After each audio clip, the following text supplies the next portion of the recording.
پچھلے کچھ سالوں میں پاکستانی سیاست میں جتنا ذکر کرپشن کا ہوا ہے شاید ہی کسی اور مسئلے کا ہوا ہو، لیکن ہمارا المیہ یہ ہے کہ جب بھی کسی سیاستدان کی کرپشن پکڑی جاتی ہے تو یا تو وہ ملک سے باہر چلا جاتا ہے یا پھر آپ یوں کہہ لیں کہ ملک سے فرار ہو جاتا ہے۔ کیا آپ نے کبھی سوچا کہ ہم اپنے ملک میں ہونے والے ہر ایک سیاسی تبدیلی کے پیچھے امریکہ کا نام تو لیتے ہیں، لیکن جو کچھ ہمارے ملک میں ہو رہا ہے کہ وہ جیسے امریکہ کروا رہا ہے، اسی طرح جب کرپشن اور لوٹی ہوئی دولت کی بات ہوتی ہے تو سوئس بینکس کی بات آ جاتی ہے، لیکن جب فرار ہونے یا سیاسی پناہ لینے کی بات آتی ہے ہمارے سارے سیاستدان لنڈن کیوں جاتے ہیں؟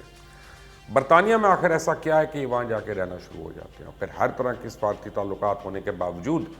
ہماری مختلف حکومتیں ان کو واپس لانے میں کامیاب ہی نہیں ہوتی۔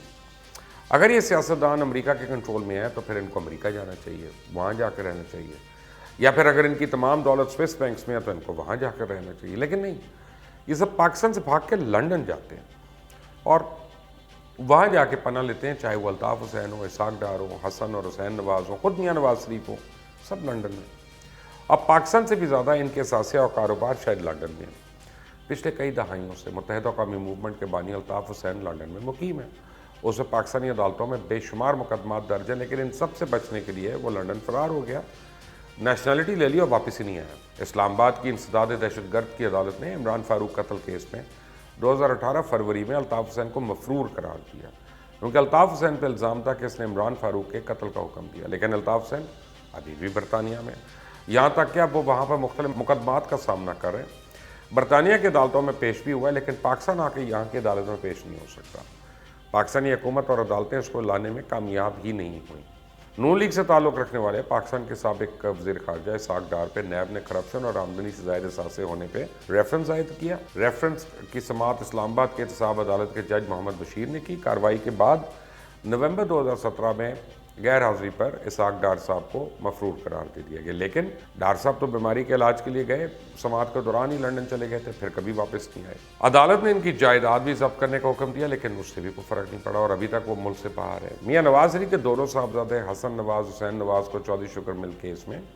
احتساب عدالت نے کارروائی کے بعد اکتوبر 2017 میں اشتہاری قرار دے دیا۔ دونوں ملزمان اس فیصلے سے قبل ہی لنڈن چلے گئے، پھر واپس لوٹ کر نہیں آئے۔ اس طرح میاں نواز شریف جو شدید بیماری کا بہانہ بنا کے 8 ہفتے کی ضمانت پہ ملک سے باہر گئے تھے، اب وہ 8 مہینے سے بھی زیادہ ہو گیا، لیکن وہ واپس نہ آ رہے ہیں نہ اپنے علاج کی کوئی تسلی بخش رپورٹ جمع کروا رہے ہیں۔ پہلے 9 ستمبر 2020 کو غیر حاضری کی بنیاد پہ 3 بار منتخب وزیر اعظم نواز شریف کو اسلام آباد احتساب عدالت نے توشہ خانے میں مفرور دے دیا۔ اب اسلام آباد ہائی کورٹ نے العزیزیہ سٹیل مل ریفرنس میں سزا یافتہ سابق وزیر اعظم نواز شریف کے ناقابل ضمانت وارنٹ جاری کر دیے ہیں، لیکن ان کی واپسی کا کوئی امید ہی نہیں ہے۔ وہ لنڈن میں میٹنگز کر سکتے ہیں، واک کرنے یا کافی پینے جا سکتے ہیں، کھانا کھانے جا سکتے ہیں، ان کی تصاویر سوشل میڈیا پہ وائرل ہو جاتی ہیں، پاکستان نہیں آ سکتے۔ ان سب لوگوں کی واپسی کے لیے حکومت پاکستان نے کافی بار برطانیہ کی حکومت سے رابطہ کیا، کئی بار ان سیاستدانوں کو انٹرپول کے ذریعے واپس لانے کی بات ہوئی، لیکن ایسا ممکن نہیں ہوا۔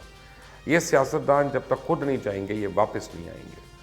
گزشتہ سال وزیر خارجہ شاہ محمود قریشی نے لنڈن میں اپنے برطانوی ہم منصب جیرمی ہنٹ کے ساتھ اس معاملے کو لے کے ایک ملاقات بھی کی۔ ملاقات کے بعد دونوں وزرائے خارجہ نے مشترکہ پریس کانفرنس بھی کی، جس میں برطانوی وزیر خارجہ کا کہنا تھا کہ خوشی ہوئی کہ پاکستان کے وزیر خارجہ لنڈن تشریف لائے، لیکن برطانیہ حوالگی ملزمان سے متعلق ایسا کوئی معاہدہ نہیں کرے گا جسے سیاسی طور پر استعمال کیا جا سکے۔ اور شاہ محمود قریشی نے کہا کہ پاکستان حوالگی ملزمان کو سیاسی انتقام کے لیے استعمال نہیں کرنا چاہتا۔ پاکستان میں وزیر اعظم کے معاون خصوصی برائے احتساب شہزاد اکبر کہتے رہے کہ اسحاق ڈار صاحب کی وطن واپسی کے لیے برطانیہ کے ساتھ معاہدہ ہو چکا ہے اور وہ جلد واپس آ جائیں گے۔ دوسری جانب اسحاق ڈار صاحب نے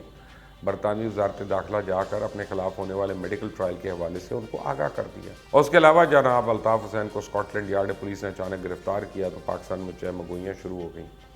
کہا گیا انہیں وطن واپس لایا جائے، لیکن اگلے ہی دن ان کی ضمانت پہ رہائی بھی ہو گئی۔ اس تمام صورتحال میں حکومت پاکستان یا تو اپنا وقت اور توانائی ضائع کر رہی ہے یا پھر اپنی عوام کو بے وقوف بنا رہی ہے، کیونکہ دنیا سے کسی بھی ملک سے ملزمان کی واپسی ہو سکتی ہے، لیکن برطانیہ میں پناہ لیے ہوئے پاکستانی سیاستدانوں کی شاید ممکن نہ ہوگا، اور نہ ہی وہاں سے پاکستانیوں کی لوٹی ہوئی دولت شاید کبھی واپس آئے۔ دراصل یہ سیاستدان کرتے ہی ہیں کہ اپنے Pakistani passports per home officer right of board کا سٹیکر لگوا لیتے ہیں، جس کے بعد ان کو برٹش پاسپورٹ بھی حاصل نہیں کرنا پڑتا، کیونکہ اگر یہ وزٹر ویزا پہ جائیں تو انہیں 6 مہینے زیادہ قیام کی اجازت نہیں ہوتی، تو انہیں وہاں رکنے کے لیے ان آؤٹ ہونا پڑتا ہے۔ اس لیے ہمارے ملک کے نامور سیاستدان جو برطانیہ جاتے ہیں اور رائٹ آف بورڈ کا سٹکر لگوا کے جاتے ہیں اور پھر وہاں سرمایہ کاری کر کے 5 سال کے دوران ILR بھی حاصل کر لیتے ہیں، سر ڈبل نیشنلٹی یا ریزیڈنسی لے کے پاکستان کے قوانین میں وہ دھول جھونکتے ہیں، سیاسی پناہ حاصل کیے بغیر ایک طویل عرصے تک برطانیہ میں رہائش پذیر رہتے ہیں۔ ویسے بھی اگر یہ سیاستدان وزٹ ویزا پہ جائیں تو ان کے وزٹ فارم پر فل کرتے ہوئے کسی بھی مقدمے میں ملوث نہ ہونے کا حلف دینا پڑتا ہے، اور اگر ایسا کوئی مقدمات میں ملوث ہو تو انہیں ویزا نہیں دیا جاتا۔ اسے جب یہ جی چاہتا ہے رائٹ آف بورڈ کے سٹکر والے کے پاسپورٹ پہ برطانیہ سفر کرتے ہیں اور وہاں سرمایہ کاری کی وجہ سے طویل عرصے تک رہائش پذیر رہتے ہیں۔ پاکستانی سیاستدانوں نے برطانیہ میں جتنی سرمایہ کاری کی ہوئی ہے، اس کے بعد یہ سوچنا کہ شاید پاکستانیوں کا سب سے زیادہ پیسہ سوئس بینکس میں، تو یہ پتہ نہیں، ہو سکتا ہے غلط ہو۔ دراصل برطانیہ وہ ملک ہے جہاں ہمارے سیاستدانوں نے عوام کا پیسہ لوٹ کر اپنے کاروبار اور جائیدادیں بنائی ہوئی ہیں۔ اپنے پیسے سے یہ برطانیہ کی معیشت کو بھی مضبوط کرتے ہیں،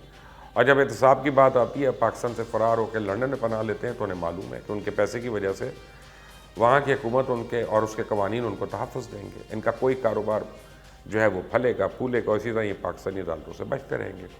اور اس طرح پاکستانی سیاستدانوں کا معاملہ نہیں ہے، بلکہ افریقی ممالک کے باشندے ہوں، عرب ممالک کے شیخ ہوں، روسی شہری ہوں، یا مشرقی یورپ کے کرمنلز ہوں، یا پھر بھارت کے ٹیکس چور بزنس مین، برطانیہ دراصل ان تمام لوگوں کی لوٹی ہوئی ناجائز دولت کو جائز بنانے کی ایک فیکٹری بن چکا ہے۔ اور برطانیہ میں تو یہ قانون ہے، اگر کوئی سیاسی شخص برطانیہ میں ہے اور اسے ڈر ہے کہ واپس اپنے ملک میں جائے گا تو اس کا احتساب ہو سکتا ہے اور سخت سزا مل سکتی، تو چاہے جتنا مرضی عرصہ چاہے برطانیہ رہ سکتا ہے، برطانوی حکومت اسے کبھی وہاں جانے پہ مجبور نہیں کرے گی۔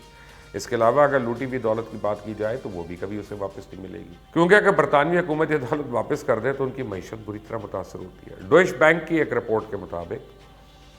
2006 سے 2015 کے دوران برطانیہ کو $129 بلین مختلف ممالک کے سیاستدان اور بزنس مینوں کے ذریعے حاصل ہوا،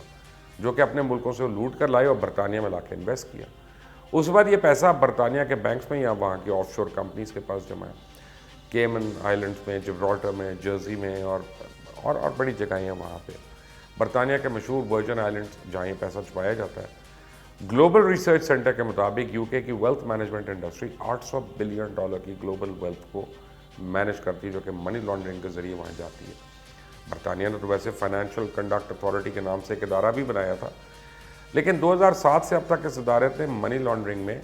0 پروسیکیوشن کی ہے۔ اس لیے اگر آپ پر منی لانڈرنگ اور ٹرپ ٹریڈنگ اور ہیجنگ سیکیورٹیز کا بھی کوئی مقدمہ موجود ہے تو برطانیہ سے بہتر کوئی جگہ نہیں جو آپ کے پیسے کو سیکیور کرتی ہے، اور آپ کو بھی۔